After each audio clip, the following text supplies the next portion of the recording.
परमेश्वर माझा मेंढपाळ आहे, मला काही उणे पडणार नाही. तो मला हिरव्यागार तृणात पसरतो, तो मला संत सर्वजण वाचूया. तो माझा जीव ताजातवाना करीतो, तो आपल्या नावासाठी मला नीती मार्गाने चालवितो. मृत्यूच्या अतिथीतून मी जात असलो तरी कसलाही अरिष्ट लागणार नाही, कारण तू माझ्या बरोबर आहे. तू माझ्या शत्रूच्या देखत माझ्या पुढे टाट वाढितो, तू माझ्या डोक्याला तेलाचे अभंग करीतोस. माझे पात्र काठोकाठ भरून वाहत आहे. खरोखर माझ्या आयुष्याचे सर्व दिवस मला कल्याण व दयाही लाभतील. मी परमेश्वराचा घरात मी चिरकाल राहीन. बसूया. आता आपण आपले साक्ष सांगूया. 2 किंवा 3 जण साक्ष सांगू शकतात. समोर येऊन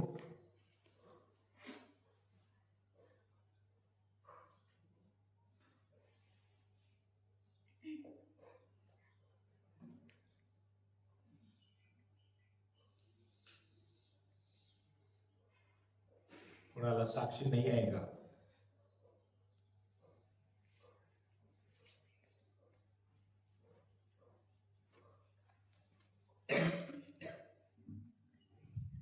प्रेज लॉर्ड सर्वांना.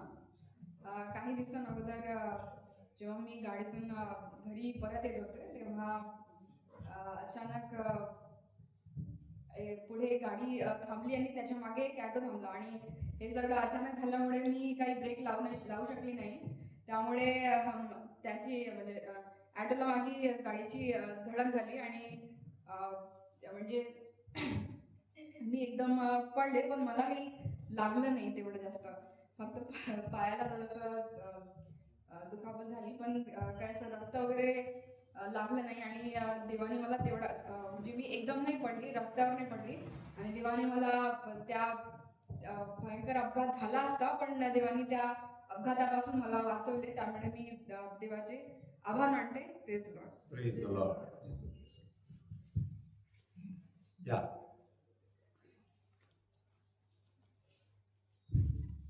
सगळ्यांना praise lord. Praise the lord. परमेश्वरांना मला उद्धारचं जीवन दिलं आहे. त्यामुळे परमेश्वर मी शाळेत जाताना स्कूलमध्ये जे माझे मित्र वगैरे आहेत त्यांच्यामध्ये शेतात कार्य करते आणि त्यांनी मला तरी पण पाडण्याची कोशिश करते, पण परमेश्वर मला कुठंच पडू नाही देत आणि मला उद्धारच्या जीवनामध्ये चालण्यासाठी परमेश्वर मला सहायता करतात. म्हणून धन्यवाद. देवाला स्तुती असो. चला आपण प्रार्थना करूया. प्रिय स्वर्गीय पित्या, या नवीन दिवसाबद्दल आम्ही तुमची स्तुती करतो. आम्ही तुमची उपासना करण्यासाठी इथे जमलो आहोत. समजून घेण्यासाठी आम्ही तुमच्या ज्ञानासाठी प्रार्थना करतो. येशूचे नावाने आमेन.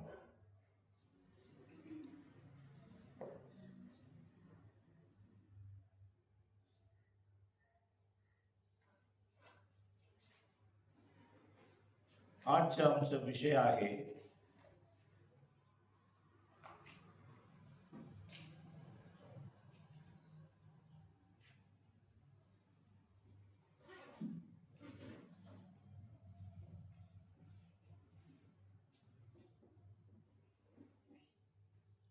खूप महत्वाचा आणि खोल विषय आहे.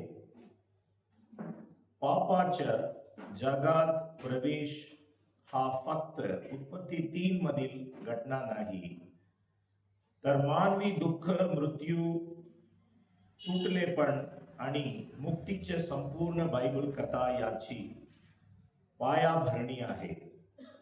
चला हा विषय बायबलाच्या आधारे सखोल आणि क्रमाने पाहूया. देवाची मूळ योजना पापरहित सृष्टी. सृष्टी अत्यंत चांगली होती. आपण एक वचन वाचूया. उत्पत्ती 1 आणि 31 वाचूया.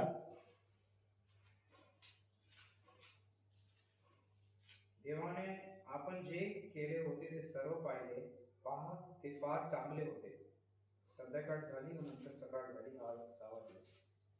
देवाने जे काही केले होते ते पाहिले आणि ते फारच चांगले होते. मृत्यू नव्हता. रोमकरास पत्र 5 आणि 12 वचन वाचूया.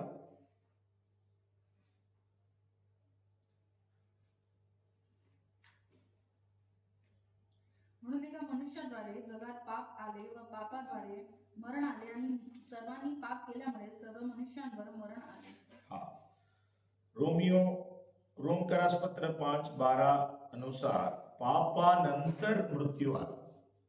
पापानंतर मृत्यू जागत आला. लज्जा नव्हती. उत्पत्ती 2:25 वाचूया.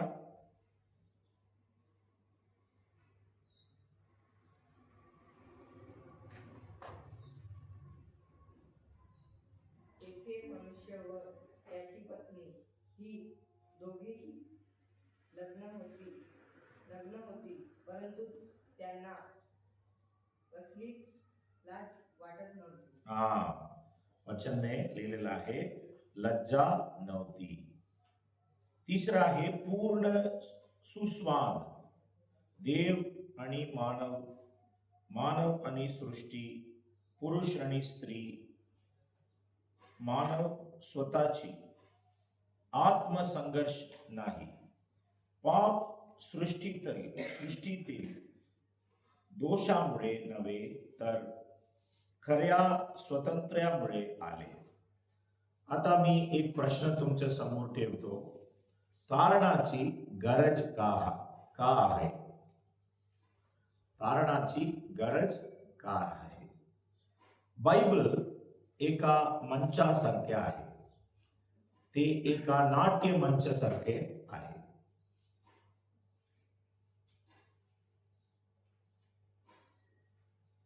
सर्वजण ये लिहूया. या फोटो काढू शकता तुम्ही. संपूर्ण बायबल याच्यामध्ये दिलेलं आहे. कार्य पहिला, देव त्याचे राज्य स्थापित करतो, निर्मिती.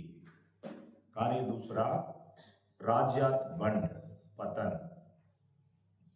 कार्य तिसरा, राजा इस्रायलाची निवड करतो, मुक्तीची सुरुवात होते. त्याच्यामध्ये पहिला प्रसंग, राजासाठी प्रजा. दुसरा प्रसंग, लोकांसाठी जमीन.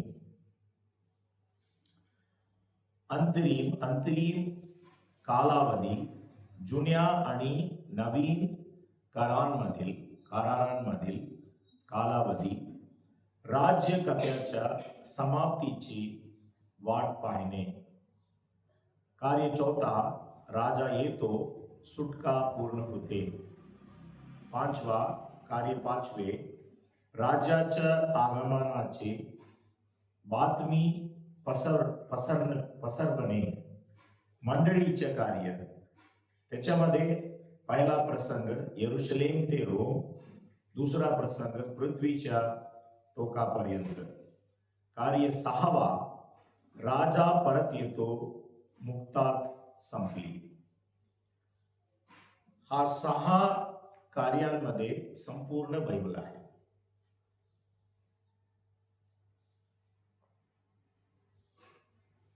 अंग्रेजीमध्ये आहे. ज्यांना पाहिजे तुम्ही फोटो घेऊ शकता.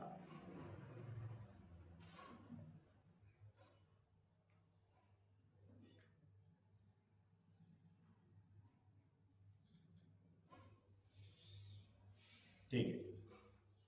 पहिला कार्य पहिला, देव त्याच्या राज्य स्थापित करतो, निर्मिती. देव सगळ्यात चांगला बनवले आहे. त्याच्यामध्ये काय कमी नाही होता. त्याच्यानंतर पापच्या प्रवेशच्या नंतर सर्व गडबडी झाला. त्यामुळे आम्हाला तारणची गरज आहे. पापच्या प्रवेशमुळे देवापासून आम्ही दूर गेलो. त्यामुळे आम्हाला तारणची गरज आहे.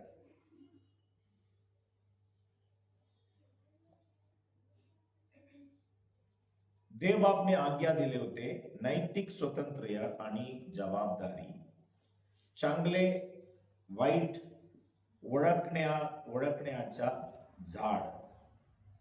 उत्पत्ती 2:16 आणि 17 वाचूया. परमेश्वर देवाने मनुष्यास आज्ञा दिली. तो म्हणाला, बागेतील कोणत्याही झाडाचे फळ तू खुशाल खात जा, परंतु बऱ्या वाईटचे ज्ञान करून देणाऱ्या झाडाचे फळ तू खाऊ नये, कारण तू ज्या दिवशी त्या झाडाचे फळ खाशील त्याच दिवशी तू नक्कीच मरशील. हो, हे झाड विषारी नव्हते तर सीमा होते, बाउंड्री, सीमा होते. याचे अर्थ देवावर अवलंबित्व या स्वतःचे निर्णय, विश्वास या स्वायत्तता. प्रश्न फळाचा नव्हता तर देवाचे वचनावर विश्वास ठेवण्याचा होता. तिसरा, सर्प. पहिली वसवणूक. सर्प कोण होता? उत्पत्ती 3 आणि पहिला वचन वाचूया. सर्प कोण होता? म्हणून परमेश्वर देवाने हम्म. केलेल्या सर्व वंचनात सर्प फार मित्र होता. तो स्त्रीला म्हणाला, तुम्ही बागेतल्या कोणत्याही झाडाचे फळ खाऊ नये असे देवाने तुम्हाला सांगितले खरे आहे का? हा, सर्व प्राण्यांमध्ये सर्प हा अतिशय धूर्त आणि हुशार होता, सर्व प्राण्यांपेक्षा अधिक चालाक. नंतर शैतान म्हणून त्याचा ओळख आम्हाला भेटतो. प्रकटीकरण 12:9 वाचूया. प्रकटीकरण 12:9. तो मोठा अजगर सैतान म्हटलेला तोच तो जुनाट साप होय. तो संपूर्ण जगाला फसवतो. त्या सापाला त्याच्या दूतांसह पृथ्वीवर टाकण्यात आले. हो, प्रकटीकरण 20 आणि वचन 2 वाचूया. 20:2.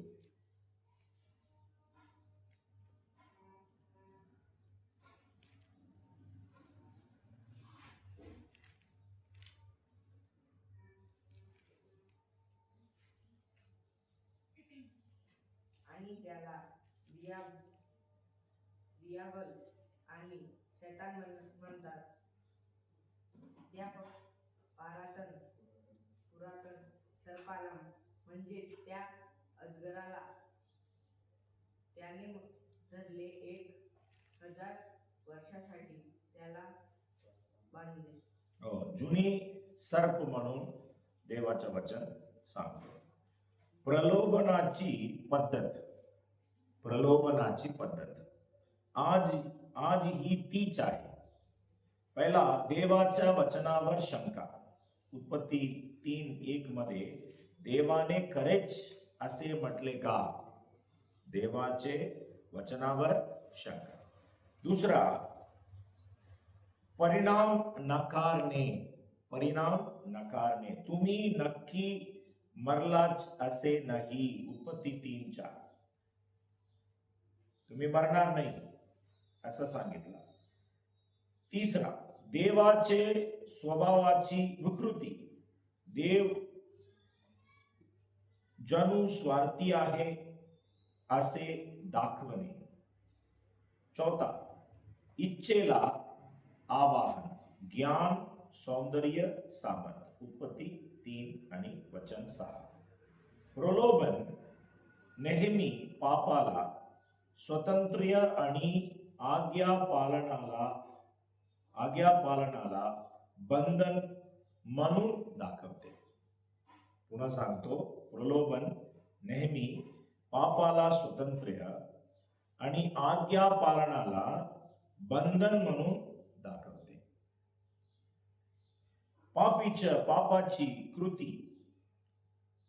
कृती मानवचे बंड, हवेची निवड, पाहिली, इच्छा झाली, घेतले, खाल्ले. हाच नमुना 1 योहान 2:16 मध्ये आहे. वाचूया. 1 योहान 2:16. कारण जगाचे सर्व काही आहे ते म्हणजे पापी देहाला तो संतोषविणारी लैंगिक वासना, डोळ्यांची वासना, वंशसाराविषयीची कुशारकी हे पित्यापासून नाही तर जगापासून आहे. हा 3 विषय आहे. देहाची लालसा, डोळ्यांची लालसा आणि जीवनाचा गर्व. हा हव्वाची निवड झाली आहे. आदामाची जबाबदारी. आदाम तिच्याच जवळच होता. पाप आदामा पुरत जगत आले. रोमकरास 5:12 वाचूया.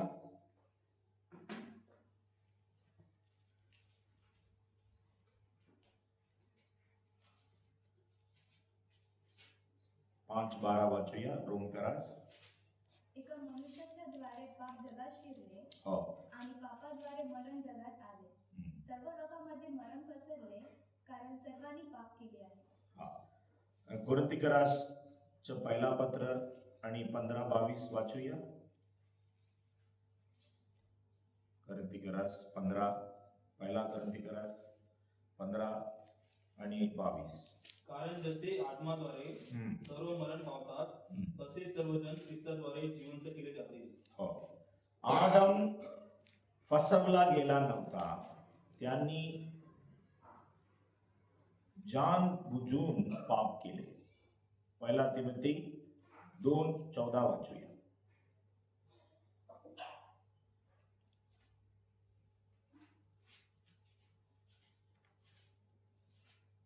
त्यानंतर आदाम फसविला गेला नाही तर स्त्री फसवली गेली आणि ती पापात पडली. तो आदम फसवला गेला नव्हता. त्याने जाणून बुजून पाप केले आहे. त्याचा परिणाम काय आहे? देवापासून ते दूर गेले. त्यामुळे तारणाचा गरज आहे. तारणाचा गरज कामुळे आहे? आम्ही देवापासून दूर गेले.